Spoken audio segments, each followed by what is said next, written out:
Live in a few. Yes, we're live. Thank you so much for joining us. As sincere apologies for starting late, and welcome to the show. As today, my body just the hot because stories way full my mouth. Them to read them way full my mouth too plenty. First of all, I'd like to say a big thank you to my amiable guest, Mr. Kenobi. Thank you so much for joining us, Prince Francis Chilaka. A big thank you for joining us, and Barrister C. Madams. Thank you so much for joining me this evening. Days you say when I leave with you and I do on a Friday evening to join us to talk matter we get to do with the development of our country. So make we start with some kind of hot topic. We say get this. We go begin with the story we get to do with Pro-Wike lawmakers, as if we say they don't adjourn indefinitely. Even as Fubara don't send them by Sasi they come office. By Sasi they come office. So Fubara today send them letter say he go present budget again on the 19th. As they don't tell her now, they don't collect letter now, say budget they come on the 19th again. Like they run. They don't run now. Adjourn indefinitely. That means they don't want to make Fubara present that budget. Okay, well, I don't know. I cannot predict. But Barrister same day here. Prince Francis day here. I cannot be there here. We'll talk that matter. But we'll go to other matters too, because if you like seeing the only here it happened. Rivers, 1 week over comment on Ijaw people. Ijaw National Youth Congress. I mean, I name Ijaw National Congress. Nine don't tell President Tinubu about that. And a story breaking about appeal court stopping Sanusi's reinstatement as Emir of Kano. This matter.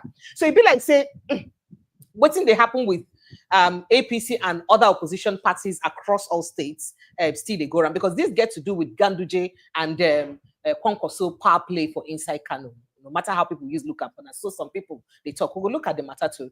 Christians not targeted of insurgency. Federal government replies U.S. Congress because U.S. Congress we don't tell to Donald Trump to sanction our president Bola Tinubu because of the deliberate persecution of Christians. Say 90% of the Christians when they die worldwide are from Nigeria.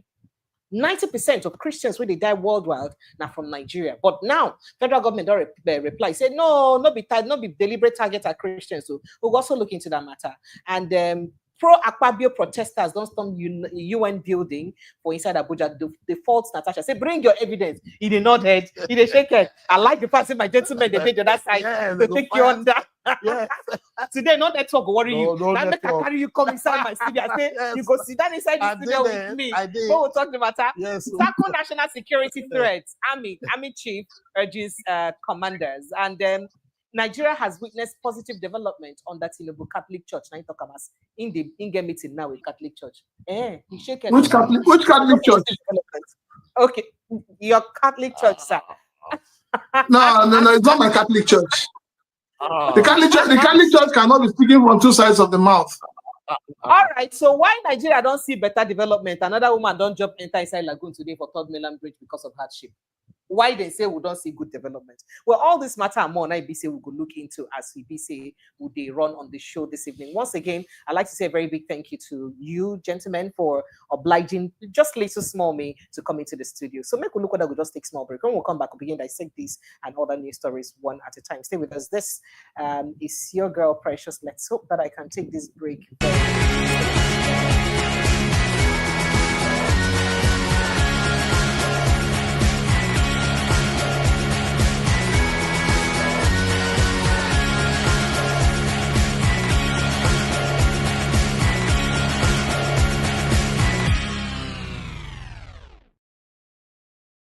Yeah. Okay. My 820. All right. So let's get started with the conversation. So we start with my dear River State, where I won't even start with this matter. So earlier today, the governor of River State, Siminalayi Fubara, write a letter to the pro-Wike lawmakers, say, excuse me, in accordance to the Supreme Court judgment, we say I must represent budget owner. Here am I again. I have come again to tell you people that I'll represent the budget to you on the 19th of March, 2020. 5 that 19th of March will be when next week Wednesday, something like that. I said I'm going to go represent the budget. Don't write to them again. And in response to that, we hear say as of today, the lawmakers don't adjourn their sitting indefinitely. That is, they don't know when they go resume again.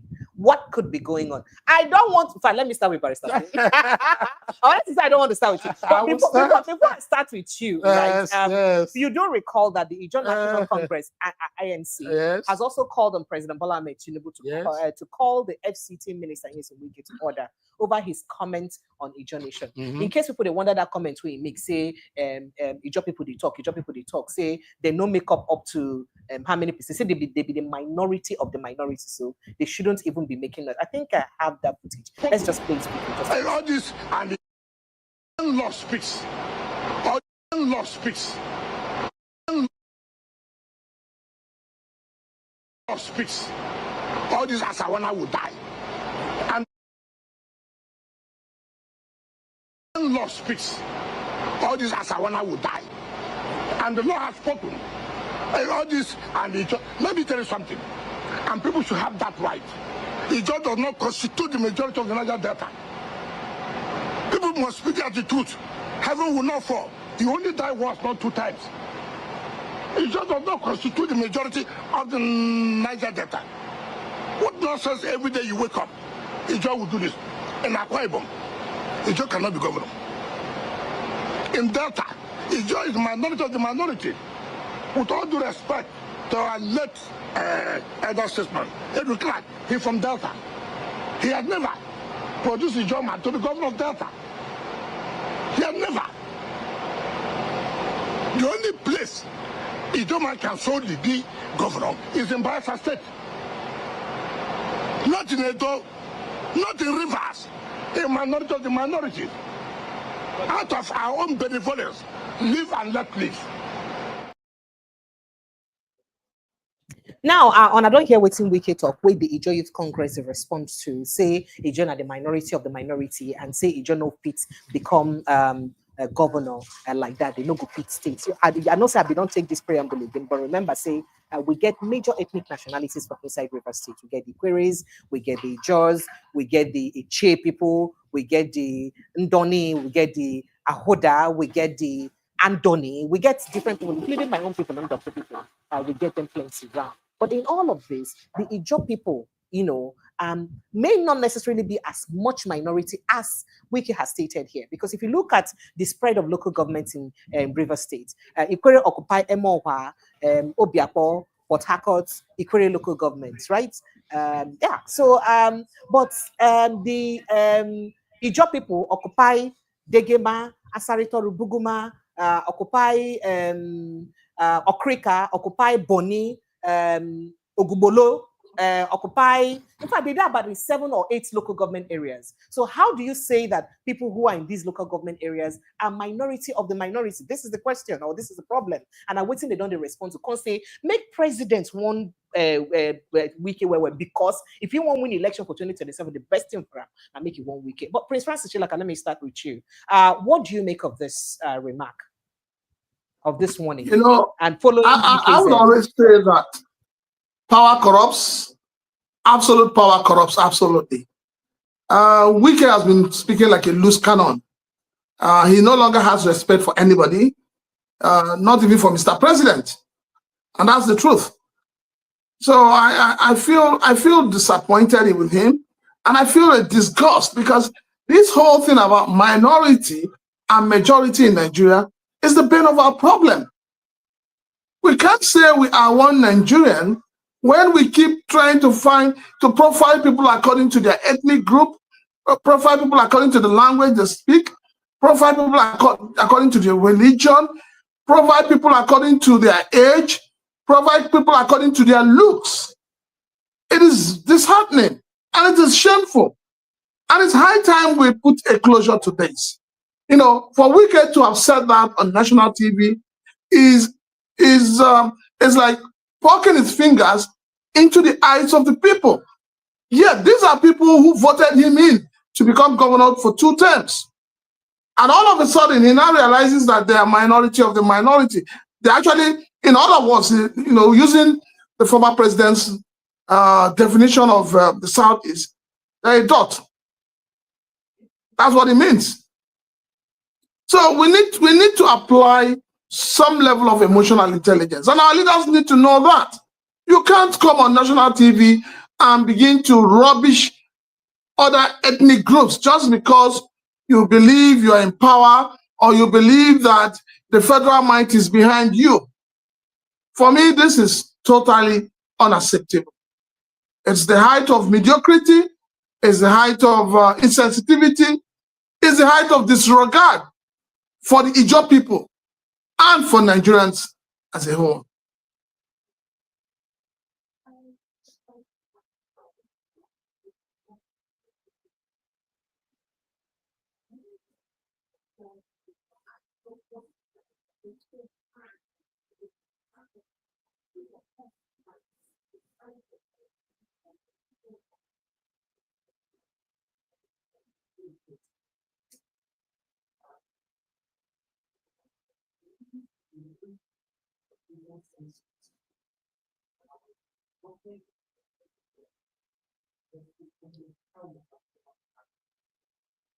So even if Hausas, Igbos, Yorubas say they are in the majority or whatever the case may be, it has not been, it was controversial.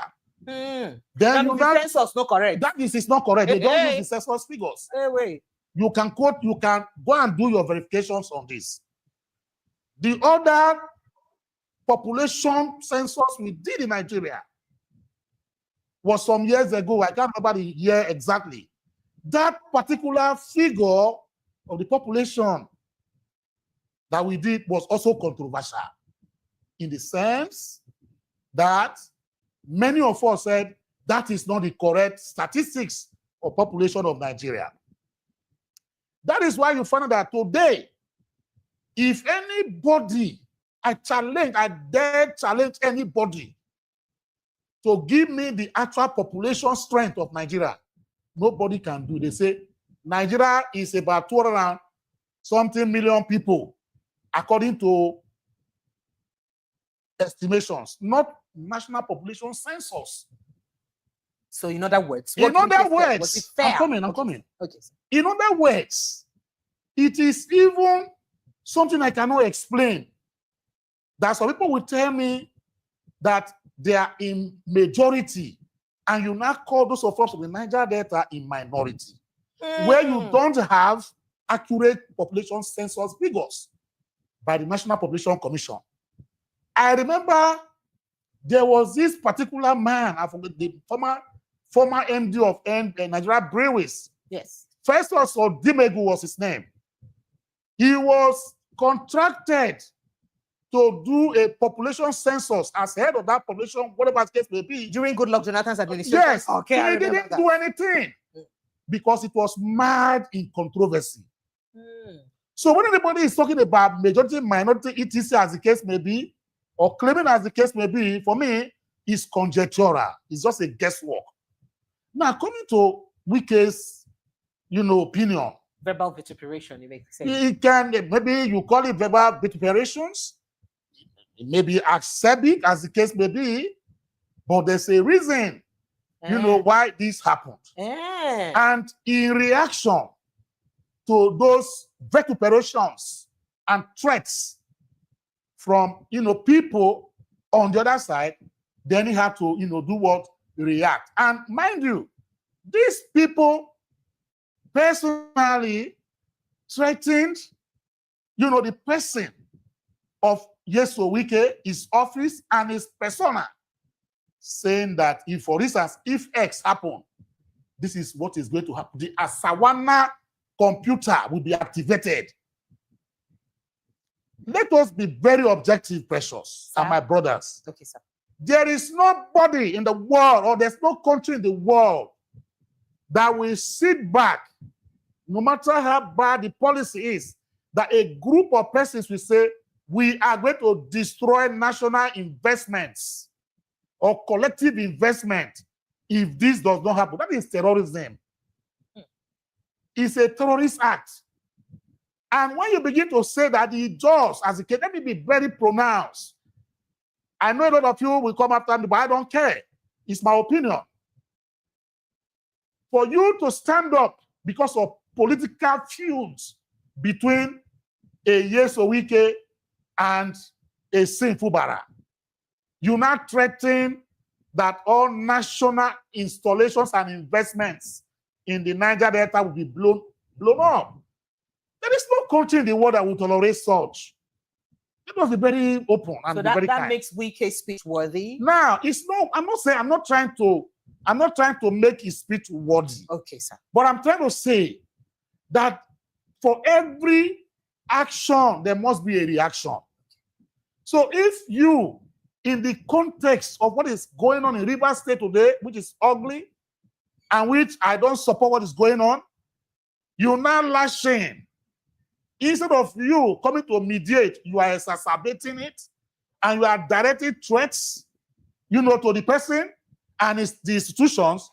He has the right to his opinion, and he aired his opinion. But that wrongly or rightly, as the case may be, is left for judgments of those who listen to him. But for me, I believe that what he said was frank and bold. I call it a bold statement from Nyesom Wike. Okay, so make we go listen to the bold statement where the Asamana boys and make. Yes. We bring to this matter. Then before I take your thoughts, Mr.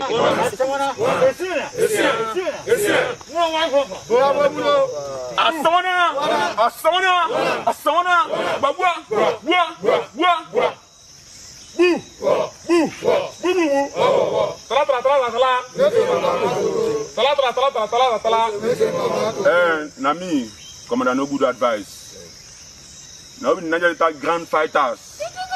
You come outside today because it's something that make us come outside. And what make us come outside is our state, Rivers State. And this Rivers State will be our state, so we no go live for anybody. Sim don't give us peace for Rivers State. But some people say they don't want that peace. As you see also, we get joy. No. As someone, we don't get joy. We didn't start creep before. But today, Sim say, we can come outside, come make the state day in order.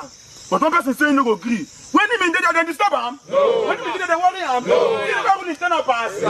None at same time. Now you know only ask him to rule the state in peace. So now they seize our location. If they don't release those money, that location no PM. We, Nigeria grand fighters, we go vandalize every pipeline. All go vandalize that for Rivers State. Peace no good deal. Go back to Bunkere. Federal government should call Wike in order, or else then we have from us. Start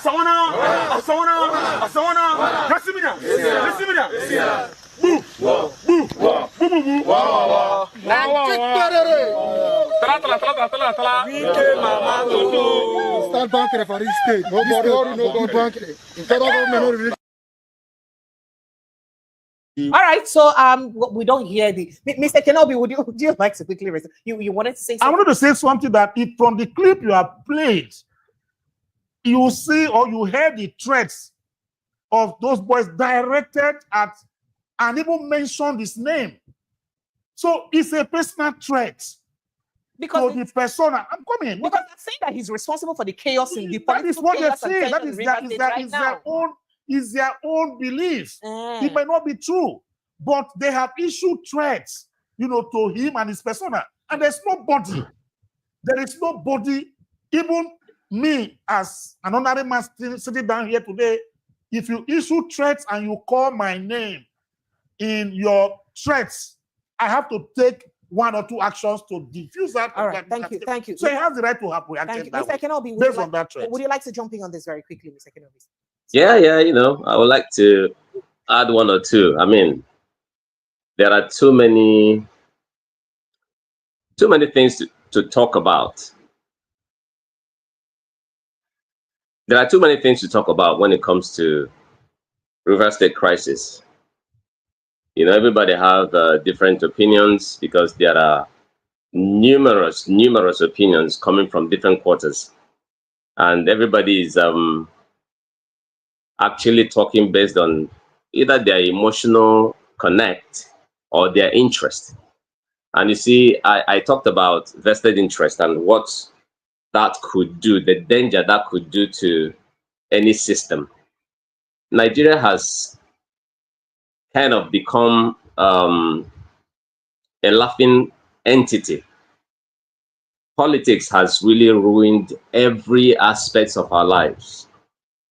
And politics is doing a whole lot of damages. The reason I'm saying this or laying this foundation is because Wike is doing what he's doing because he is a kind of formidable force.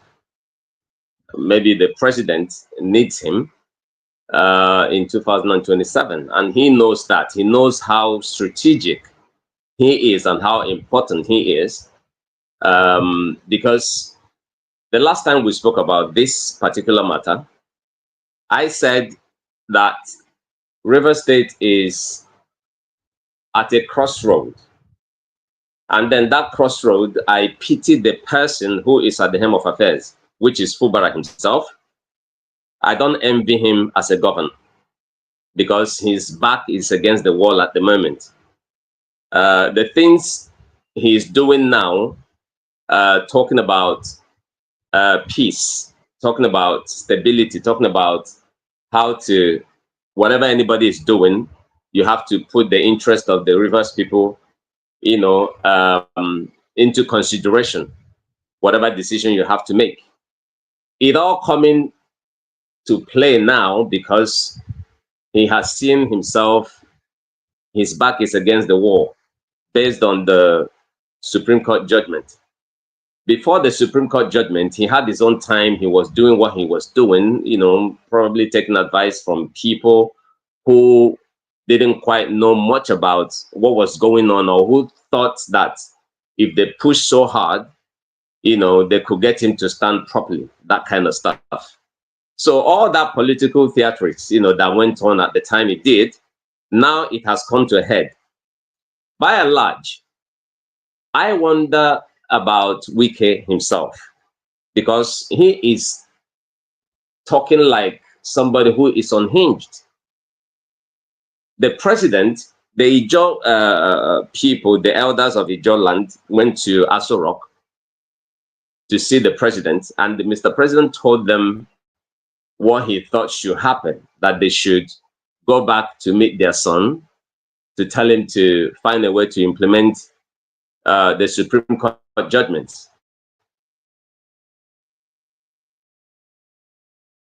That is what he's supposed to do. They should go and talk to him, doing that.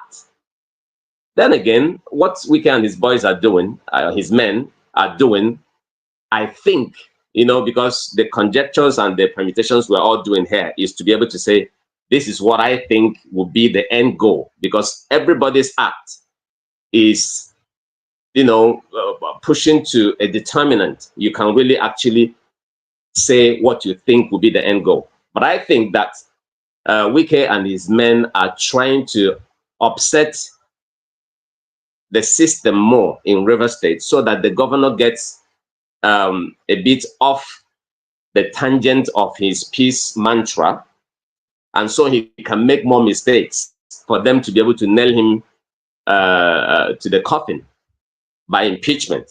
You understand? Because I don't see the reason why the president said, go and, Mr. Governor, go and implement what the Supreme Court said. Whilst he's trying to do that, the assembly boys are not playing to what will make it possible for him to be able to achieve that. Because this recent update that we got today, that they have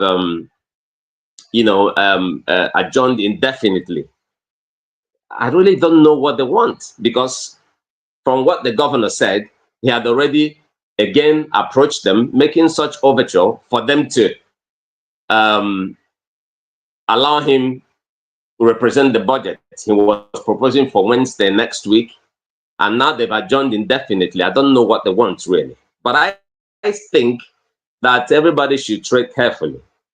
They should really, really tread carefully, because at the end of the day, the Rivers State people are the people to lose. And if they do, it will affect the nation, because Rivers State is the golden egg, or rather the chicken that lays the golden egg for the nation. This is our financial, gold sector. If anything happens to Rivers State in terms of violence and whatever that comes out of it, the nation will not be fed nicely for it. So I think they should all tread carefully and see how they can have political resolution to this whole matter. I'm not supporting anybody at this moment because right now Wike is talking like somebody who is, like I said, unhinged, and he's talking as if he's even bigger than the president. I don't understand that. I really don't understand. That's what I think. Anybody, let them just arrive at a political solution because they need peace, or we all need peace in River State. Bottom line. Thank you. Thank you so much, Mr. Kenobi. So coming back to you, Barrister Adams, is it fair that this young, the governor of River State is making efforts to implement the judgment of the Supreme Court, and these lawmakers clearly right now are trying their best to ensure that they make sure he doesn't, succeed? Is it fair that they're doing this? You see, Precious, my sister, and all my brothers listening to me, or those in the studio with me right now, I want to say with due respect that I don't work on sentiments or emotions. You know what I'm trying to say now is this. Peace is not forced. You can't force peace. But he's obeying the Supreme Court judgment. I'm coming, yes. Okay, I'm coming. Sir. You cannot force peace. If elders have said, go and settle with these people, or go and settle with this, for instance, if I approach them the first time, they don't agree, I have to go back home. And if I keep going back there again, and people say they don't want or they are not ready for peace yet, I have to go back home. The question I've asked, similarly, Fubara, the governor of River State, executive governor, with so much respect, amongst the reliefs that were granted to the appellants, one of them is presentation of budget. The second one is reinstatement. Put them back in a convenient place where they can do their sitting. The other one is pay their emoluments and back whatever salaries they have. These are not, it's not just presentation of budget that is the only issue that was granted there. Why are you pursuing that presentation of budget? Sir, I'm coming. No, Sir, let me quickly just chime in. Okay. You'd recall that just on Monday, he wrote, last week, he wrote to them, and part of the agenda of that meeting, to have a meeting with him, and part of the agenda was, one, the venue that they would be holding meetings, the venue for plenary. Two, their emoluments, their salaries, how it to be paid. He outlined it in the letter, and they refused to meet him in that meeting. Precious, and my people listening to me. If Saint Fubara can show me an acknowledged copy of the letter he sent, that he submitted that letter to the House and it was acknowledged, received by the House, there is none, even on social media. So how about because he made efforts to reach them, but they also made efforts to ensure that you can't reach people on social media. He said he's been calling Amehula. Amehula is not picking his call. He sent him his roots. They're not responding to him. It is a story. Amehula has not denied it. I'm sorry, sir, but Amehula hasn't denied it. See, it is a story he gave out to curry favor and sympathy. You understand the point? Now, what I'm asking, even lawyers listening to me will understand that if there's a case in court, the court will ask for what they call proof of service, or affidavit of service. If the other party has not acknowledged, that he has received the summons, the court cannot sit. You must show that I have delivered. I wrote them and I delivered it. They acknowledge it. Then, if you have gone there and they have refused to collect, there is what we call substituted service. You come back to equity now to say, I have tried to serve this for this particular letter. They have been evading service. The court, that's okay. Go and publish this in the national newspaper or news dailies. I am not saying that Saint Fubara should do that. But what I'm trying to say is that if a governor sitting there wrote a letter to maybe Mr. A, and Mr. A did not respond, he didn't ask you to come back on Monday, or let's meet on Monday or Tuesday. Why do you have to drive to the House of Assembly when you have not gotten an information to say, okay, we are meeting in so place and case may be? It means that you are trying to force peace. You are trying to force peace, not making peace. Okay, sir. You understand the point that you are trying to force peace? So can I ask a question? So sir? peace comes by way of understanding. Okay, sir. And if they say they don't want peace, you cannot force them to say, you must do peace. All right, sir. So what they need to do, what I have advised, simple brother to do is very simple. As the case may be, Mr. Governor, you have done your best, first time, second time, third time. Go about your normal duties. Go about the governance or good governance you want Even to give with the River threat of State. impeachment? No, let me tell you. Okay, sir. I'm coming. Okay. Go about your normal duties. You cannot allow the statecraft to suffer because you'll be trying to serve these people. Whenever they are ready, they will come back and maybe they will reach out to you at that time. Two is this. A lot of people, there's a lot of misconception. Many people, because of emotion and sentiment, forget that about 2 weeks ago, the 27 lawmakers adjourned that has signed down. It was not today. They only reaffirmed that position that they took. They had just signed that for about 2 months or 3 months. I'll try and get the report and send to you. Now, what happened today was because of the fact that they had a particular bill they had to, cap and send. Now, when a particular Senate or a legislature do what? Maybe adjourn, sign down. What does that mean is that you can be for 3 months or 4 months, but where there is a matter of urgent importance, the Speaker, the Senate President, the Speaker of the House of Reps in that case can reconvene the House, even when you are on recess. That was what they did today or yesterday. So he can reconvene, even though it is signed down, he can reconvene the House. If you have a matter of urgent importance that need legislative stamp to do, the Speaker will recall them and say, please come back on Friday of next week from your recess. This matter is very important. The Senate of Nigeria had done that a number of times. Okay, so can I ask a question? Can I ask a question, sir? My question is, if the Supreme Court judgment had gone in the direction of Sim Fubara, yes, and Sim Fubara is a successful one, yes, and then Wike is the one that is not successful from the Supreme Court judgment, make a kukuma speak pidgin English, and it can't be say the table turned to the other side. Yes, if na Sim they try, if na Wike they try in best now to reach Sim to fulfill waiting they say make it fulfill, and they come, sir. Do you think it would have been fair? Would you still be saying the same thing you're saying now, that peace is not by force? See, if the tables were turned, would you be saying the same thing you're saying? If the tables were turned, yes, sir. Asawana will take over Wike's house and everything. I'm telling you the truth. If the tables were turned, the 27 lawmakers will not be in existence in Rivers State today. I'm telling you, boys, I know Rivers, youth. They will go there and say they have taken you out. You can't stay in these quarters. They might even go there and create a kiosk in that particular area. Now, the question I'm asking this question is this: the Supreme Court did not give Governor Sim Fubara 24 hours to represent the budget.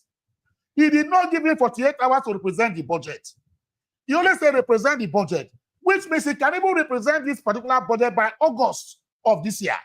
Because the Supreme Court 2025 budget. Yeah, that's what I'm saying. So that means he'll run the state the year with that budget. No. Can you just allow me to land on this? Okay, sir. The particular budget, even going back to what you have asked me now, are you aware that Sim Fubara told the whole nation that the reason why they withdrew that particular matter from Supreme Court, the last one before this one, was because of the fact that that particular issue has been overtaken by events? That the budget that the people are asking that it should represent has already been expended, of which we agreed with him that the budget has been expended. So the question I'm asking Fubara is this: that which budget are you presenting to them when you say that the budget has been expended, and because of that you ask your lawyers to withdraw that particular case at the Supreme Court, which the Supreme Court now fined you 2 million naira as case may be. Thank you, sir. So which budget are you representing? You cannot approbate and reprobate. All right, sir. Thank you. We have to get this point very straight. Let's quickly have a Prince Francis Chilaka's reaction before we move to the case of Sanusi Lamido Sanusi. Okay. Prince Francis, would you like to chime in on this very quickly, sir?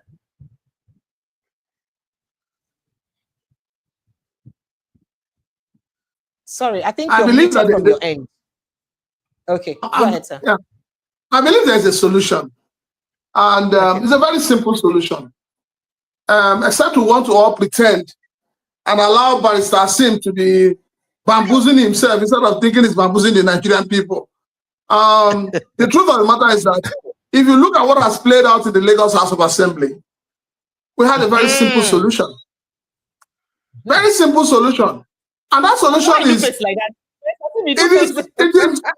is that solution that cost Ambode's second bid. And what is it? Ambode had a problem with the president, well, the then national leader, as it was called, of the APC and the GSC. The problem he had with them was he was trying to build a structure. And they called him and said, Oga, first governance, leave structure. Now, Obasa was impeached.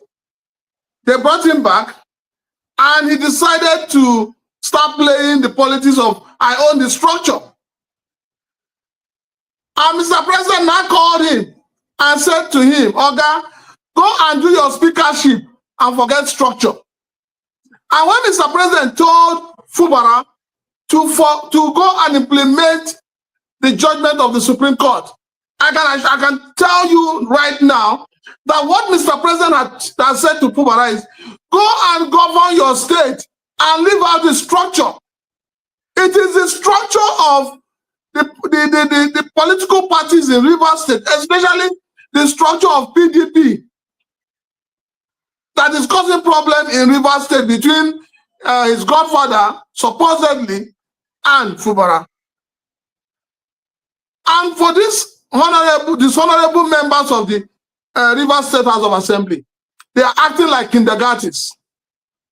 They are acting as men who have no balls, men who cannot defend themselves, men who have no say. They are allowing themselves to be dictated to. You and I, Pastor Sim, you and I know that if Wike was the one in power and all this thing is happening, these honorable members would have run away from Port Harcourt. He would have probably gone to demolish the houses. That's what he could have done. We know that. We know what Wike is capable of. But because they're dealing with a man who applies wisdom, applies emotional intelligence in dealing with people, that is why they're taking advantage of him. For me, what is playing out is the fact that these honorable or dishonorable members of the Rivers State of Assembly are taking advantage of the humility and meekness of Fubara. If it was in Imo State, for instance, this so-called honorable members cannot do the same thing to Hope Uzodinma. Because Hope is a gangster. He would have shown them what gangsterism is all about. So when we sit back and begin to defend indefensible, when we sit back to begin to say, he hasn't done this, he hasn't done that, he hasn't done that, it simply means that we too, as individuals, we are supporting the impunity of our political system. Our political system has been thrown to the dogs. So we must say it the way it is. If what is playing out in Rivers State is allowed to fester on, I am telling you, Rivers will be worse than Imo State. And who will suffer? It is the ordinary Rivers people. They're the ones who are suffering. So what is so difficult in sitting down with the governor for him to present the budget? This is something you ask for. So why are you adjourning indefinitely? They are adjourning so that they can all enter a plane and go to Abuja to take directives from Wike and then come back to implement. My brother, this is the height of stupidity. If nobody has told these people, we should tell them the truth. Thank you. Thank you. You want to rebuttal? I want to rebuttal. You see, I'm very happy that my brother Chilaka made reference to the Lagos State House of Assembly in Brogro. When it happened, did they bring down the House of Assembly? Did Governor Sanwo-Olu, either covertly or overtly, is affected by this? It's possible that Obasa is not supporting Sanwo-Olu. Sanwo-Olu will not have that fear of impeachment. So if this man continues, he might impeach me. So why did he not invade the House of Assembly to go and destroy the hallowed chambers of the Lagos State House of Assembly? That's number one. Number two is that, why is it that a speaker that was removed by virtue of Section 92, sub 1, down to third majority of the House of Lagos State House of Assembly, he removed the speaker. The speaker came and said, nobody can remove me. Whereas in the Constitution, from Section 90 downwards there, the Speaker's office is a creation of the Constitution. It tells you how the Speaker can become a Speaker. It tells you how the Speaker can be removed. But somebody stood and said, nobody can remove me. He came back. Before you know, removed Speaker, reinstated Speaker, they came back, re-elected him overnight. The following day, they entered a private jet from Lagos to Abuja to go and meet the president, who now told them, my boys, don't do this, come on, this is the president. They came back quietly with their tails behind their legs, and they are back to the States. Are they not functioning? But a thing like this cannot happen in Rivers State. Because you know why? The Rivers people, like you have seen now, either the governor will say, I will not agree to what the president has said, because if Obasa becomes the speaker, he's going to impeach me. Based on personal suasion, he begins to do, outlandish and illegal things to perpetuate himself in power. What I'm trying to tell you, my brothers, is this: you can hate me, you can love me, but the truth must be said. Nigeria is a nation like the Serengeti. The political ecosystem and firmament of Nigeria is just like that you have in the Serengeti, Okabongo. That is where you have the wildlife. What is happening there is this: survival of the fittest is the mantra. In the Serengeti, a lion can kill 10 cows. Nobody will charge him for murder. When he's hungry, he can even eat his child. Nobody will charge that lion for murder. Is the same thing happening in Nigeria? I'm coming, sir. We cannot, Barrister, between you and I. Demobilize me. I want to demobilize you. I want to demobilize you. That is the whole idea.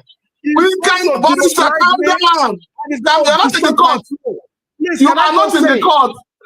You are not in the court.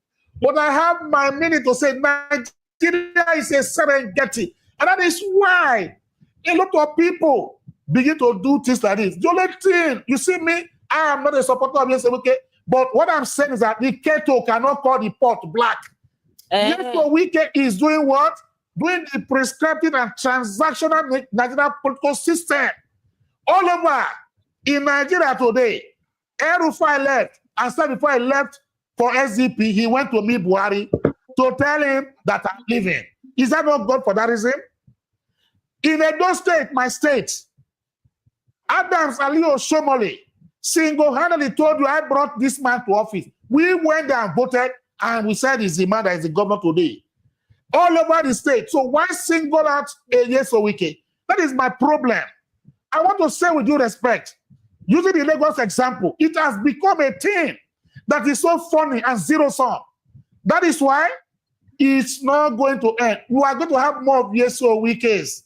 It's just that the problem Nyesom Wike has is that he's bold and frank and want to play the Nigerian politics the way it is played. So you don't think he's uncouth too? Barrister, calm down. Barrister, calm down. Barrister. On transnational politics, the art of the deal. I will bring that book for you to read. You will now see Donald Trump people here and Ulule today. He's going to tell you what and what is a king to a Nyesom Wike Nigeria in the brand. Donald Trump comes and tells you Barrister, please. Barrister, let me interject. Barrister. If we all keep saying that Nigeria has become a failed state, Nigeria has become a banana republic, what good are you and I doing to the Nigerian state? This impunity by our leaders cannot continue. We must, you and I, we are the people. It says sovereignty belongs to the people.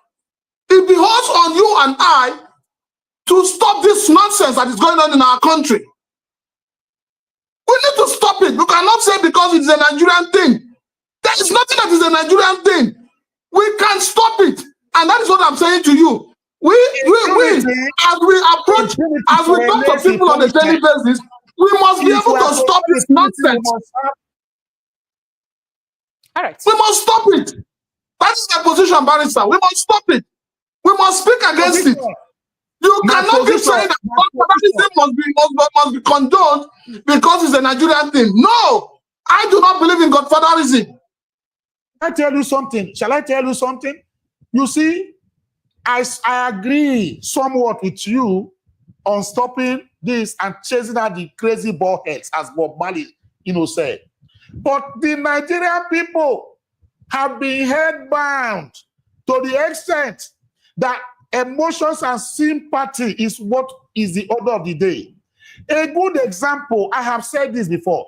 See Pubara ran a house of assembly with 3-4 people in a house of assembly that the constitution says that it should not be less than 24 and not more than 40. You were running it comfortably well, no problem. And the 4 legislators could not protest and say, no, Mr. INEC, we are not happy what is happening. You must conduct election. We are protesting. We are not sitting. They were sitting on a daily basis, eating jollof rice and pepper soup close to the governor's kitchen, as guests may be. I live in Port Harcourt. I am telling you that some of these street urchins that I know became politically relevant to the extent that it was Nyesom Wike that brought them to power. We know some of them. I am speaking from the position of a player. In 2023, I almost lost my life while I was defending Labour Party in Rivers State. So please. So let's quickly move to other issues. We know exactly what's going on. Okay, so exactly what is going on too in Kano State, where the Court of Appeal right now in Abuja has halted the reinstatement of Alhaji Muhammadu Sanusi II as the Emir of Kano. And we do know all of this back and forth now. A 3-member panel justices led by Justice Okon Abang, today Friday, unanimously halted the implementation of the January 10 judgment, which vacated the nullification of Sanusi Lamido's appointment as by the Kano State High Court. Now, what is happening in Kano State is like another River State case, but this time it's happening with the traditionals too. We do all know how this started. That how Sanusi was installed during Jonathan's administration, immediately after he left office as the CBN governor. And how immediately he reached there, and then he don't rule for a while. What did they call him? Kwan Koso gets into power. There too get problem. Kwan Koso scatter the Emirate Council. The Emirate Council, what they don't know, say day one before for inside Kano, he scatter them, bring different factions of Emirate Council, and make sure say he destabilize Sanusi. He even come out for inside the states. You understand? And now a new governor can come in because say no, let's do the right thing, bring back the glory of Kano State the way it wasn't Pakwanso, it wasn't Pakwanso, it was Ganduje. Point of it wasn't Pakwanso.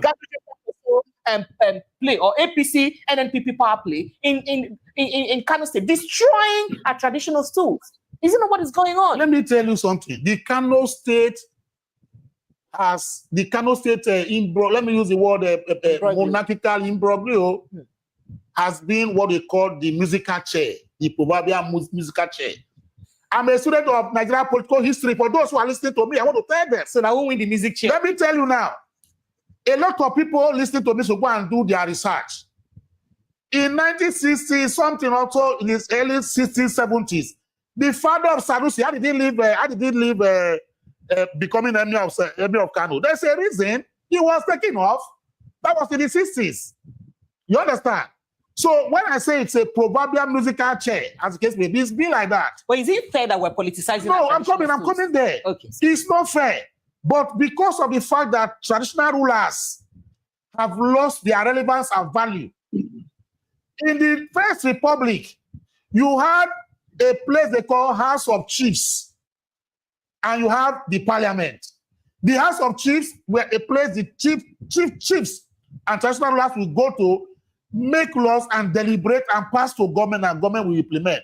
But it was abolished because many traditional rulers of those days were looked up to like teen gods, like the Ata of Igala. You go and tell him to leave his palace, to come and see you in one Aso Rock, he will not come there. If you insult him, he will open his mouth and bees will come out and attack the person that is trying to disturb the kingdom. Now, is it Oba Vorame? Is it Oba Kenzwa? That you tell him, I remember and I see stand to be corrected. The Oba Benin, Omonoba Ukwa Kolobo 1, Oba Kenzwa, the second, never left his palace for all the periods that he became king. He never traveled out. That was how the matter came. Oba no they go transfer. I remember when Oyare Egbulem, the late Navy Commander Oyare Egbulem, was to split the kingdom of Benin into 3 kingdoms. Lost what is happening in Kano today. The Benin people rose up and said, if including myself, as a young boy, I rose up where I was. I said that I rose up. I said, it's not going to happen in my kingdom. And Oyare Egbulem, the following day, with military fiat, tried creating it.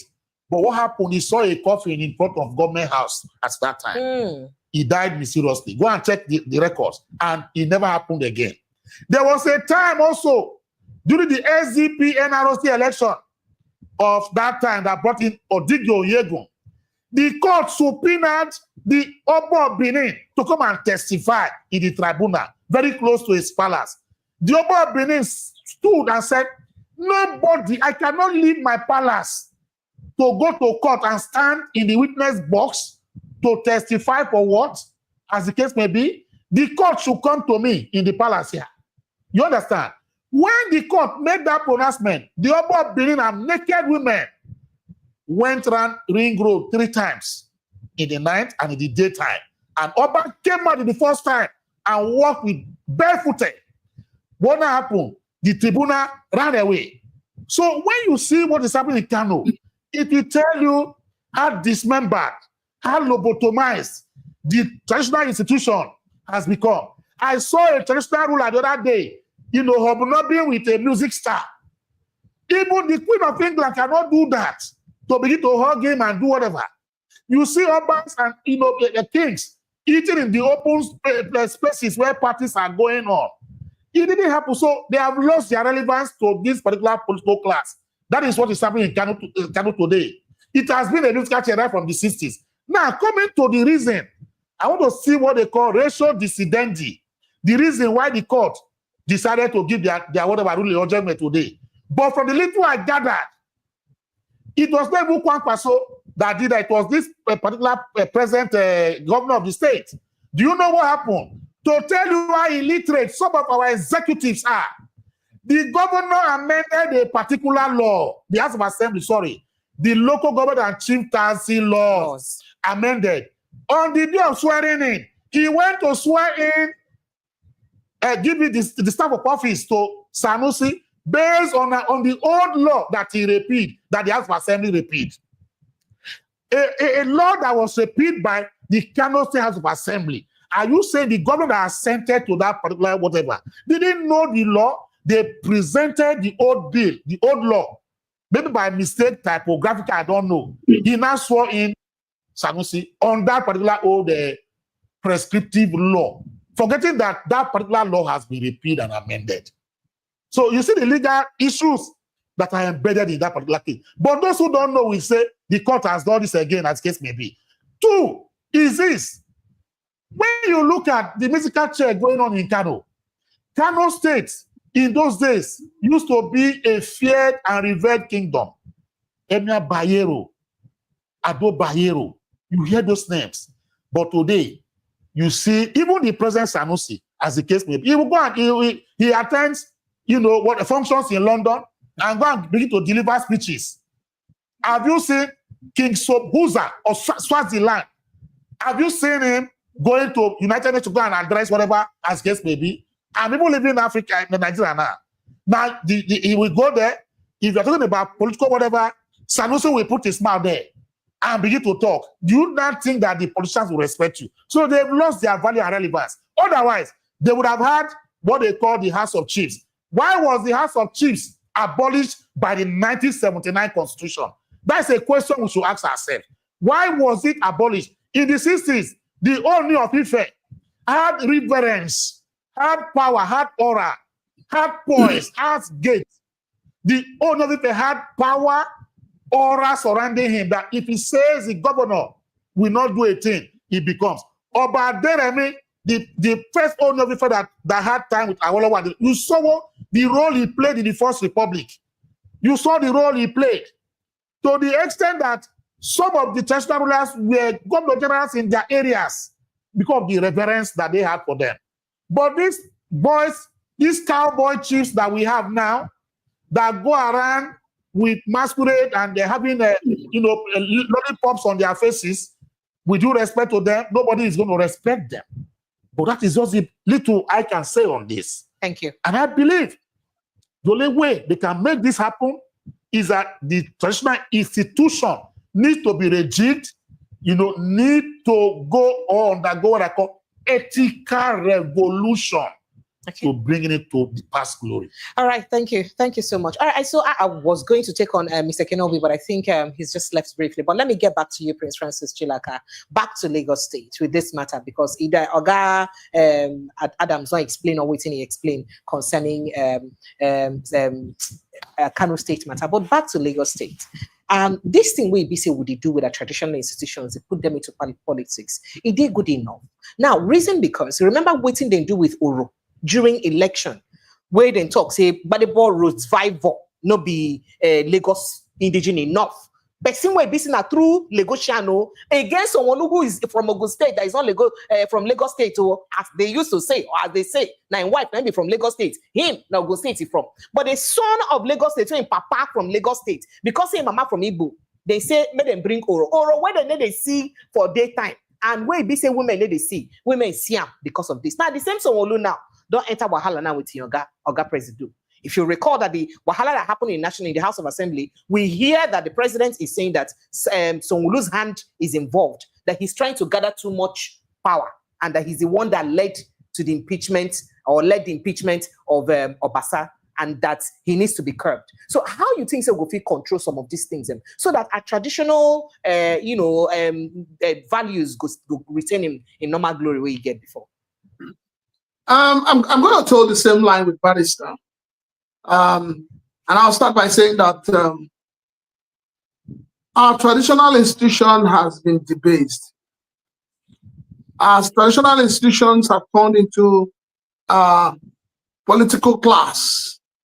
Most of the people you have today as Obas and kings and Ezes, they're all politicians in one way or the other. So they have lost it. The fiber of the nation, the tradition, the culture, what we are known for as a culture, it no longer exists. We no longer have culture as a people. We have no tradition. And that is why sometimes you will see a masquerade drinking a bottle of beer and you're wondering what is going on. It's the truth. Are you serious? Yes. You will see a masquerade that military men will be punishing on the road. Because suddenly, let me tell you the truth, suddenly the traditional system has become so useless in Nigeria that nobody has reverence for them. So when you talk about tradition, let me take it from, I'm coming back to Lagos. Let me take it from my own people, from the southeast. We started by debasing the tradition of Ibankuwai, traditional wedding, which was never done outside the Igbo land. But today, traditional marriage is done anywhere, even under the bridge. That is one. Two, the Southeasterners, the Igbos woke up. And anywhere they find themselves, Lagos, Kano, Kaduna, you keep hearing Ezendibo that, Ezendibo Hafia, Ezendibo Ijaw State. What kind of nonsensical behavior is that? And then you see the same people calling themselves SNDibo, they belong to either APC or PDP or Labour. So what happens is that whoever is in power at that point in time becomes their godfather. So it's no longer about the culture and tradition of the people. Most of the people you have as SNDibo everywhere, they don't even know the culture of the Igbo people. So for the Southeast, everything about Eze has been, has been pushed to the dogs. Let us leave it there. Now let us come to Lagos State. I grew up in Lagos State, and I know what Oro means in Lagos. For those who don't know, Oro is one of those traditional cleansing of the land. Armed robbers, ritualists, whatever it is you're doing, whatever evil that you're doing, Oro is said to be a cleanser for the land. And one of the things that made Oro sacred in Lagos was the fact that, one, it was not done during the day. Oro doesn't come out during the day. Two, women are not supposed to see Oro. But what have the political class done? In Lagos State, you have an Oba of Lagos who is a revered Oba of Lagos. When an Oba of Lagos speaks, the whole of Lagos will shake. And then you ask yourself, where was the Oba when, during the election, Oro came out in the afternoon? Where was he? It's also in Lagos here that we saw during the NSAS that people entered the first time. People entered the palace of the Oba of Lagos and took his staff of office. It simply means that the traditional institution has been demystified. The mystery surrounding it has gone. The beauty of our tradition has been thrown away.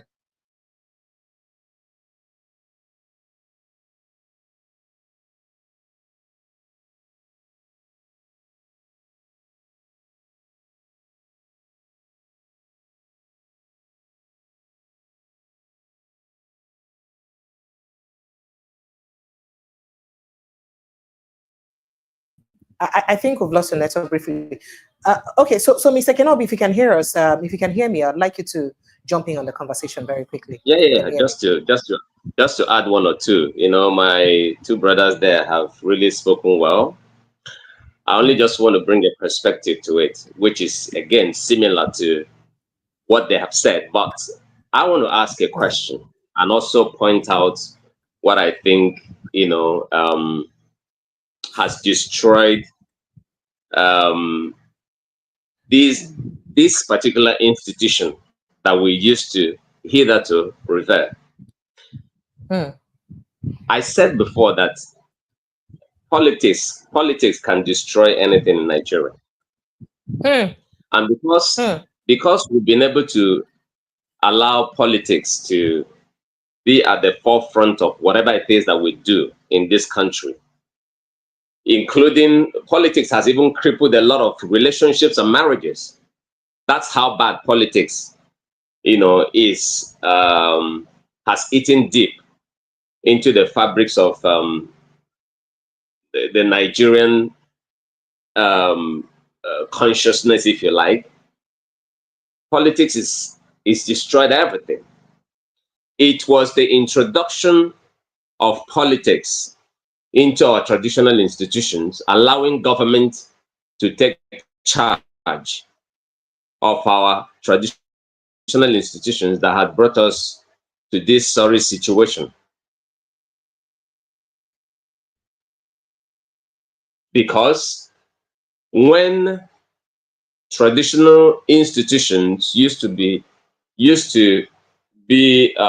controlled by families that are supposed to,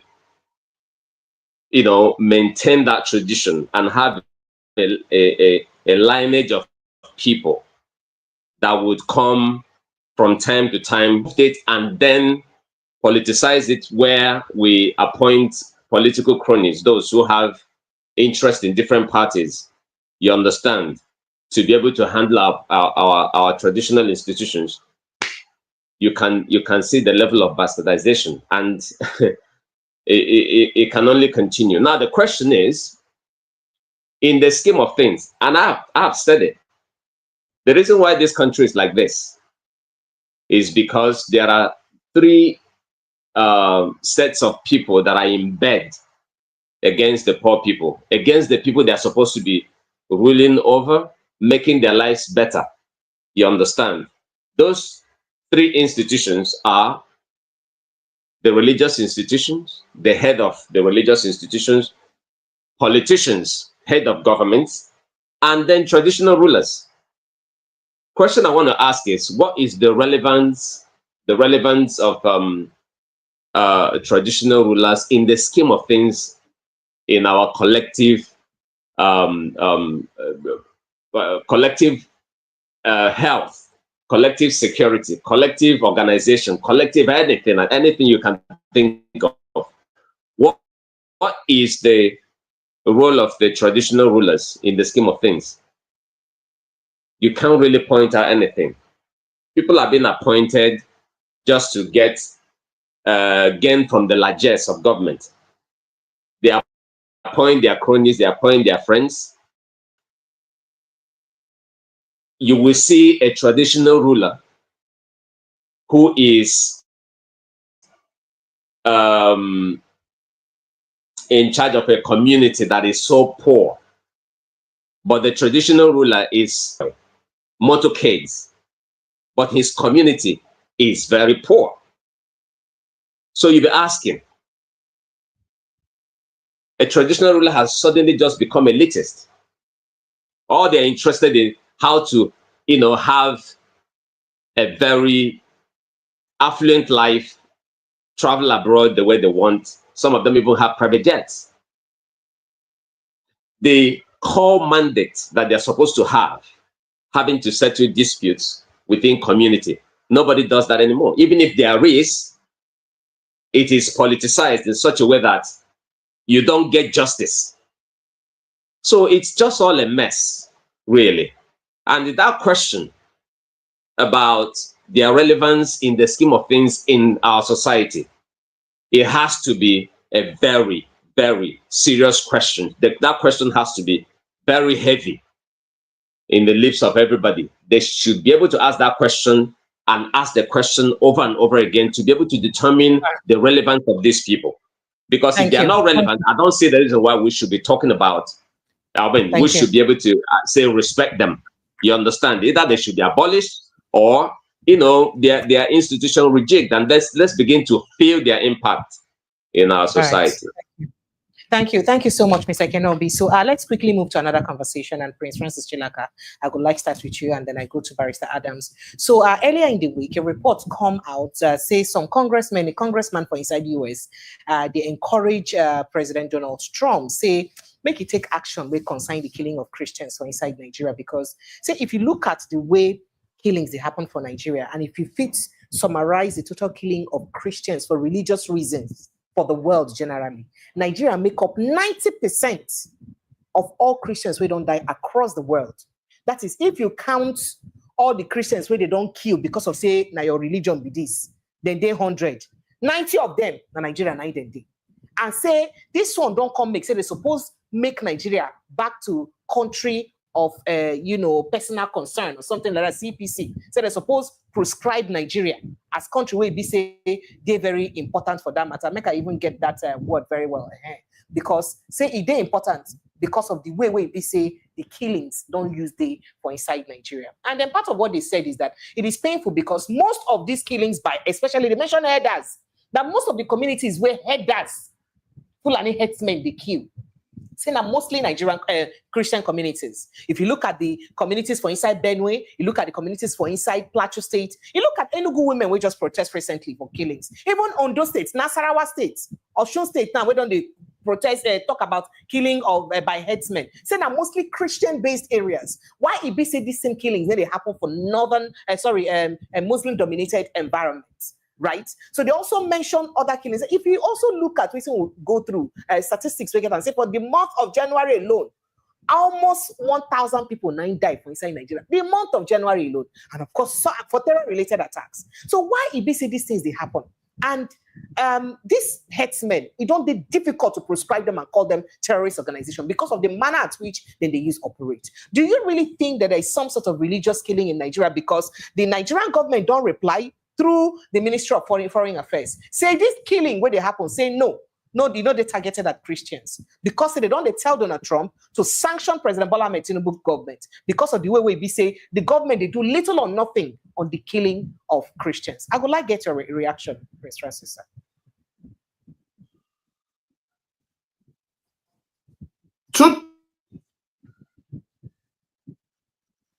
Truth be told, nobody is happy with the killings going on in this country. Anybody who says is happy, either you're a Muslim or you're a Christian or you're an atheist or a traditionalist, anybody who says is happy with the kind of killings going on in this country, that person has a mental problem.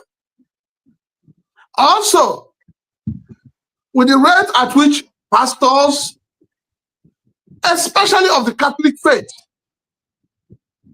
are being kidnapped and killed, is worrisome. Thirdly, if you do a survey of all the areas that people are being slaughtered by supposedly called headsmen, you will find out that, yes, it looks like they are targeting Christians.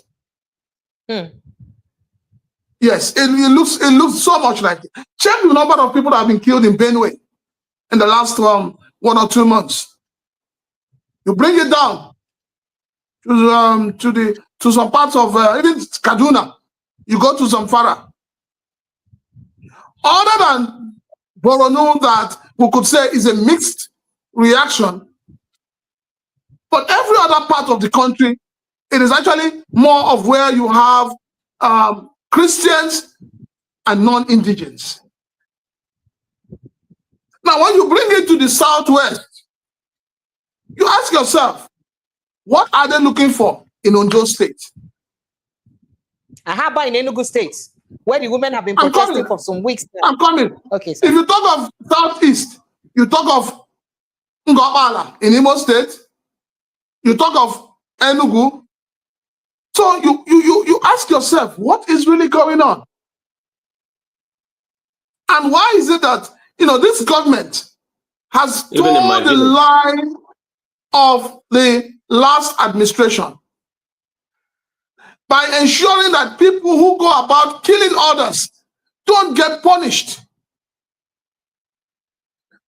As I sit here with you talking about this, I am still trying to imagine what sense, what logic the government is trying to tell me that somebody who has participated in mass murder, in mass killing, in chasing away people from their ancestral homes, in turning Nigerians to live in IDP camps, and you come up and you tell people, oh, they have repented. What kind of repentance are we talking about? Thank you. Then you reintegrate them into the society again. Thank you, Prince Francis. Thank you. So I feel that a lot has not been. I feel that this government is not doing enough. We need to have punishment for those who commit crimes, so that it will serve as deterrent for others who want to go into the same crime. Thank you. Thank you. Thank you. So let me come to you, Barrister Sim. There's a famous Supreme Court judgment where it don't go viral for social media of a particular guy where he says a Fulani headsman one attack. And, onto self-defense, he, even though he sustained injuries, but he succeeded in killing the Fulani headsman. And this matter reached Supreme Court, and Supreme Court sentenced this young man to death for defending himself. Now, Nigerians don't they talk, say, wait a minute. Because even the Enugu women when they protest, remember, I don't tell you before, say, for their protest, they talk, say, even when they tell security agencies, as the Southeast don't they militarize reach, say the security agencies, they do anything. They go just calm down. After a while, they rob that small. They don't arrest anybody. They don't apprehend anyone. None of them, when they don't carry go court or waiting, they do. So what could be going on, barrister? Please help us explain them according to law. Waiting could they go on now? Waiting be the thing will they go on with human being lives? I mean, will they play chess with human lives? You see, the point is this. I don't want to dwell on statistics given by the American, whoever, that group. In America, they allow what they call pressure groups. Like that one, the religious pressure group. The Somalia and Sudan incidences, some of the wars that took place in Somalia was based on religious and ethno-religious irredentism. In Sudan, the same thing before it became South Sudan, whatever as case may be. A particular group from America started it before this country break. I don't want to go into that because they have their own politics and targets also. The only thing I want to say is this. I'm talking about general security. It's not, if you look, I want to see the statistics, how they calculated to know that most of the people killed were Christians and less Muslims. That is left to them how they did it. But in Nigeria, is it difficult for you to understand, especially because these are Christian-dominated areas? In my own talk or take. Okay.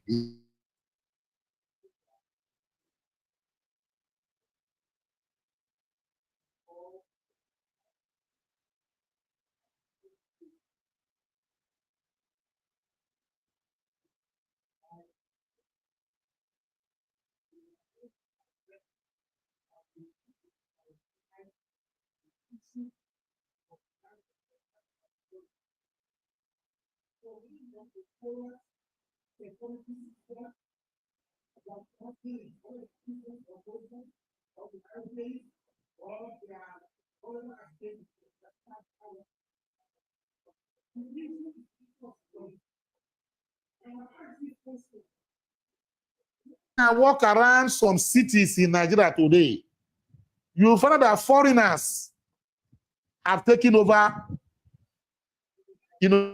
Nigerian cities. You find that in every big man house in Nigeria today, you must find one Aboki man that is either, you see him, you say it's a Fulani man. But if you check very well, you find that the man is not even a Nigerian. The man coming from Niger, coming from Somalia. Somalians are even in Nigeria today doing security work for us. The card pushers that we have today in Nigeria, most of them, I don't think they are Nigerians. The way they operate, a card pusher can come and remove your gate.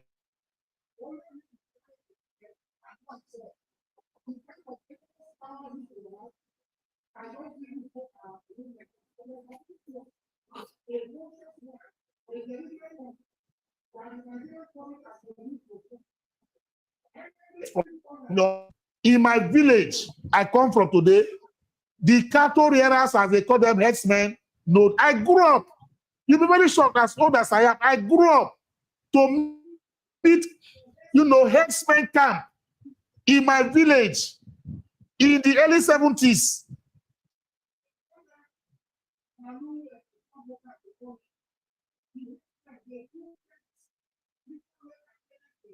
Family in those days. The question I asked my mother and my father before they died, but how did these people come to Auchi in my place? My people told me they trekked all the way. Let me tell you, all the headsman knows all the nooks and crannies of most of the Nigerian villages, whether you like it or not. So why is it? But virtue of their foraging with their cattle to go and do whatever they want to do. But the government has consciously allowed this to be.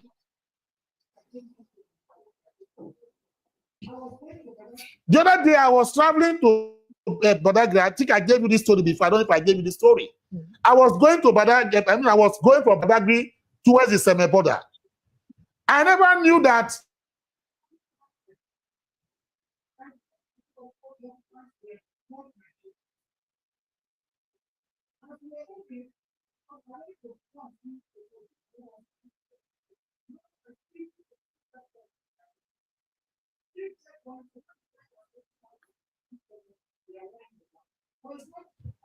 it was only me and one of them, lady that were Nigerians. Inside it were not Nigerians. Hmm. As we were moving, because I wanted to go and see, there's a beach around that side. I wanted to go and see. So you have more than 50 security check and give them money. They asked for, he said, how many you pay to? He said, no, it's not only two.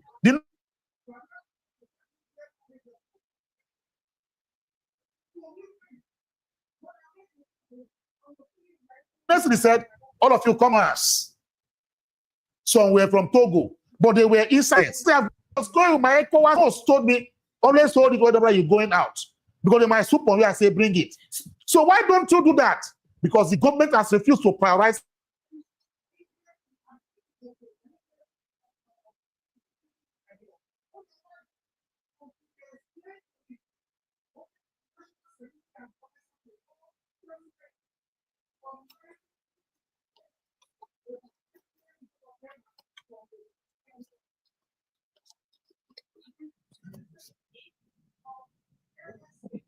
Security. So is it that there is a deliberate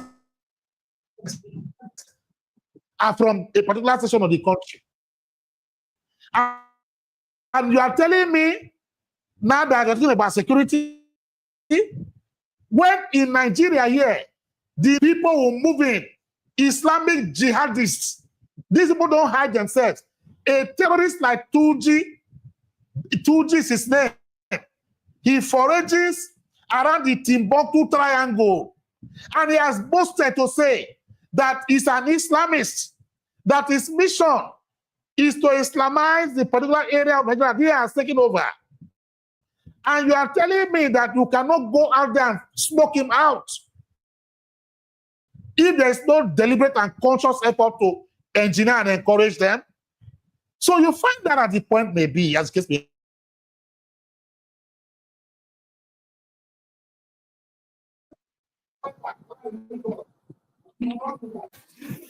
the reason is because his campaign promises, he didn't talk about religion. He is talking about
There's only a foreigner that will come and tell us he wants to go to UN or go to America to go and tell them to push sanction. Does sanction work in Nigeria's situation? Sanction does not work. It will not even solve the killing issues, as the case may be. That is my own little, take on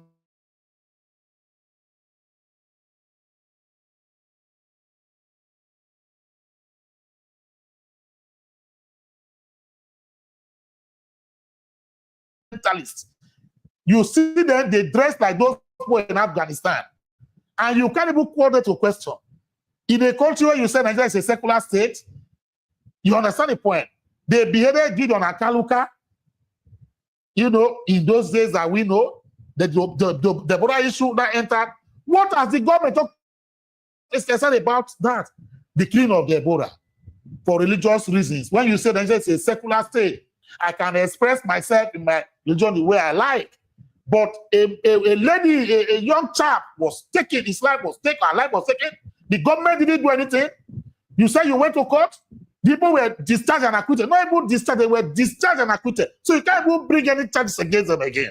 Because they were fighting for their religion. Because they were fighting for their religion. And you now begin to ask yourself the question, say, why should you go and...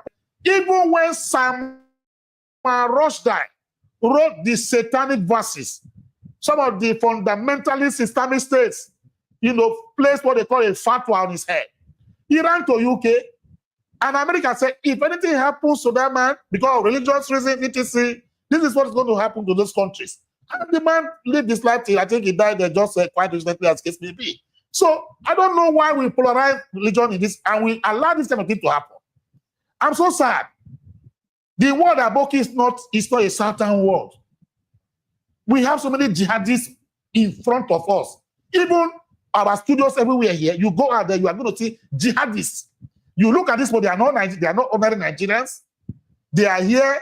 They want to Islamize Nigeria. I pray that it doesn't happen one day that it will erupt all over Nigeria. And those Aboki people are pushing cats and doing iron condemn people. We rise up and to run up and down.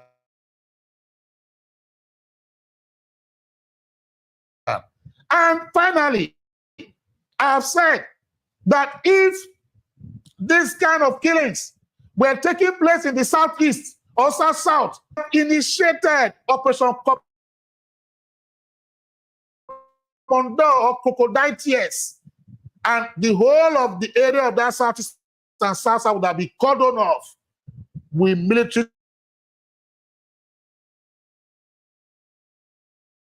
tanks and every other. The government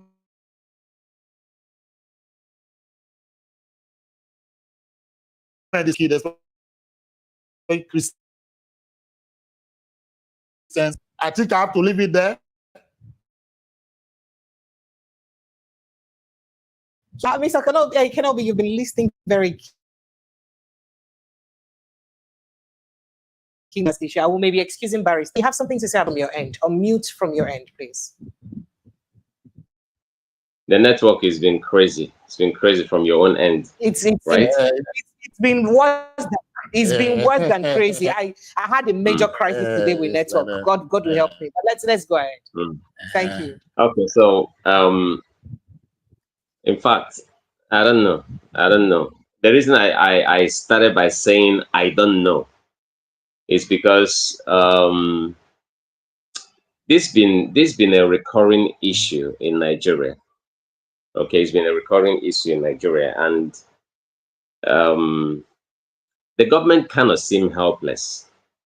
Sometimes I try to trace where all of these things started from and how they were allowed to fester, because it kind of started from somewhere. Again, I go back to politics, because I know that, yes, some people have some kind of, bad arrangement of things in their hearts, but how to execute that arrangement might be very tough if you have a government that have built up systems that can be able to checkmate those kind of poor and ill behavior. You understand? But unfortunately, we have a government run by politicians whose interests gave birth to these anomalies in our society. Because I think I was in England 2009 or so, 9 or 11, when Boko Haram broke out. It became a thing, before you know it, the army rushed and quelled the situation at the time, but without carrying out further intelligence to be able to look at their route and what their intentions were at the time. They killed the ones they could see, and then the ones that were left went underground to go and rearm, refinance, and also got a better intelligence to be able to resurface, and then became the terrorists that we have today. From Boko Haram, you can see other forms of militias that have grown out of their own act. Now they're answering different names, and then there are different things happening.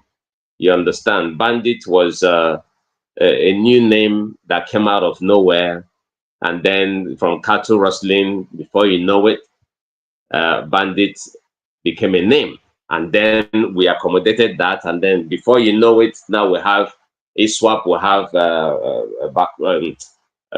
Bakra, or whatever their name is, the new set of people. So there are, more people are going to, come up with the fact that the system of Nigeria is confused at the moment, because these things again started from political interest for those who armed the boys to be able to disturb a particular government at the time, but they didn't know how it was that it could be hijacked, by the international terrorist organization, to be able to tell them how better to hold the government by the balls, and then take control of the things that they are doing. We have seen what happened in Somalia. We have seen what happened elsewhere, even in Afghanistan, in Pakistan, where terrorist organizations have, held sway with their act, and the government seem helpless. In fact,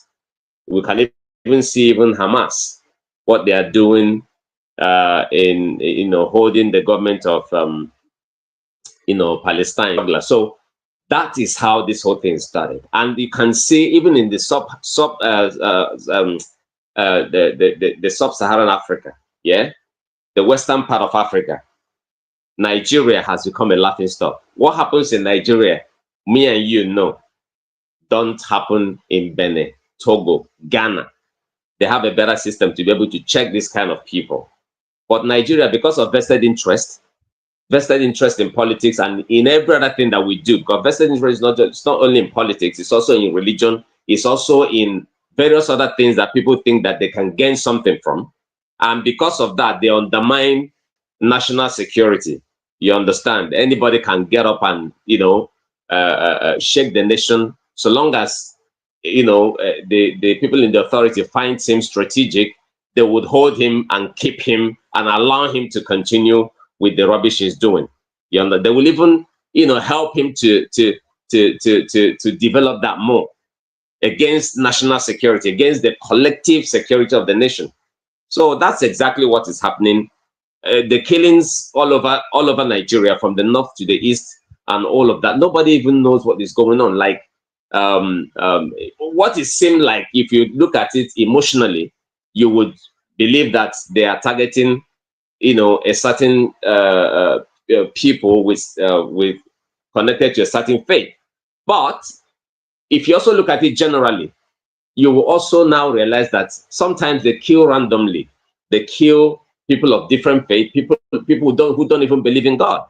You understand? Like Barrister asked, if there are no clear statistics to be able to show the numbers of those that belong to Christian faith and those who belong to other faith and all of that, you can't really be able to safely arrive at a very conducive conclusion.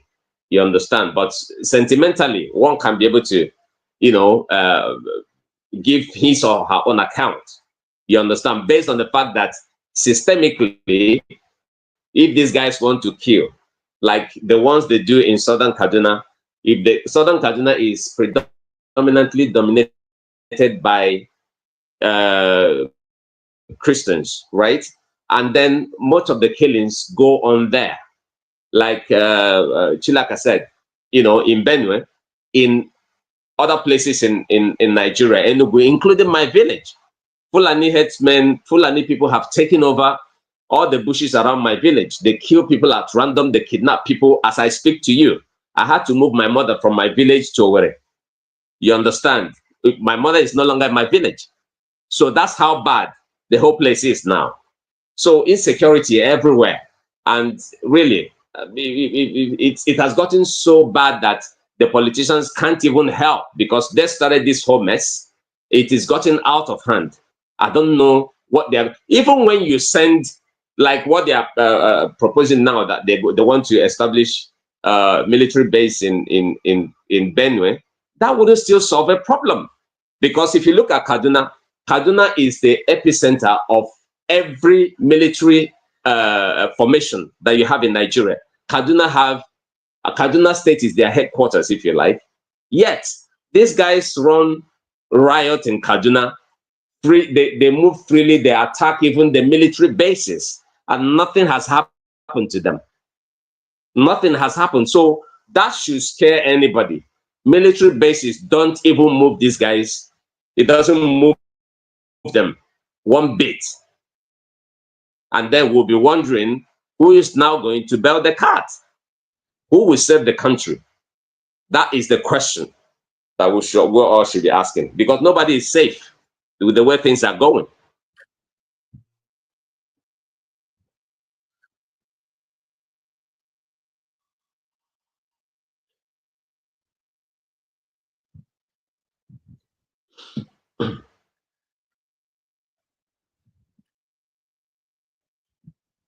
Precious, you there? Oh, the connection.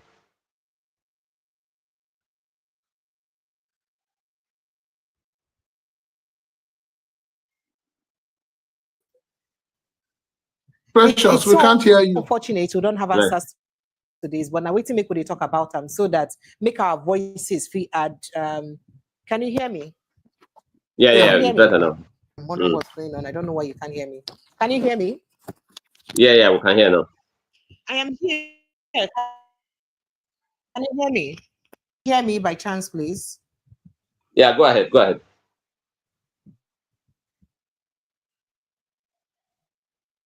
All right. Unfortunately, I guess. Can you hear me? I said it's so. No, it's not it's in and out. Unfortunate that there's perhaps our collective voices would make a difference. So I like us to move quickly to other issues. Our people, then this whole Mabio matter. Yeah, a group of my is the audio in and out. Can you hear me? Oh dear. Can you hear me? Manage. I guess that is it then. Go on. Let's manage. I don't know what's happening. We can manage it, but just like. We can manage, just go ahead. Yeah.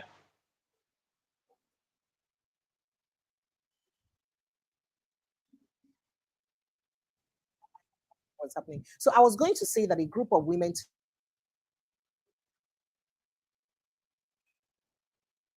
today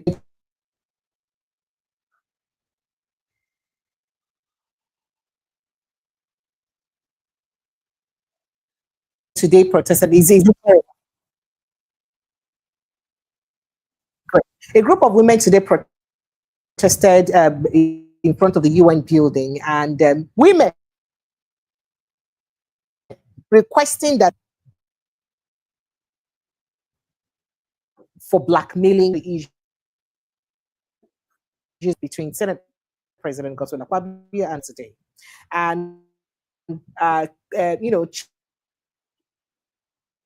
chanting solidarity songs and all of those. Meanwhile, on the other side, we also have other lawmakers who are saying that some other group a particular former senator, his name is Nicholas Tofo-Womo. He's saying that, as a matter of fact, that with all of this going on, Akpabio is supposed to step down first of all. Then when he comes himself for the team, then at that time, maybe he's supposed to come back to power. You know, say Natasha don't carry the team, go inter-parliamentary union, and we don't know how far this matter will go.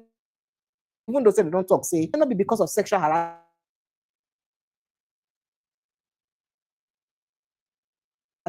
The laws. How do we see this? First of all, what from different groups have come out? Some of them can hear me. If you can, I think this is the handiwork of network, because I'm very unfortunate. It's so unfortunate. There's nothing I can do. I'd have to end the show here. Thank you, everyone, for being part of the show. Thank you for your reaction. I can't hear you guys, and we can have a smooth conversation. The network, Nigerian network, has dealt with me. I've used 5 network providers today, including 2 fiber networks. It's just crazy. It's been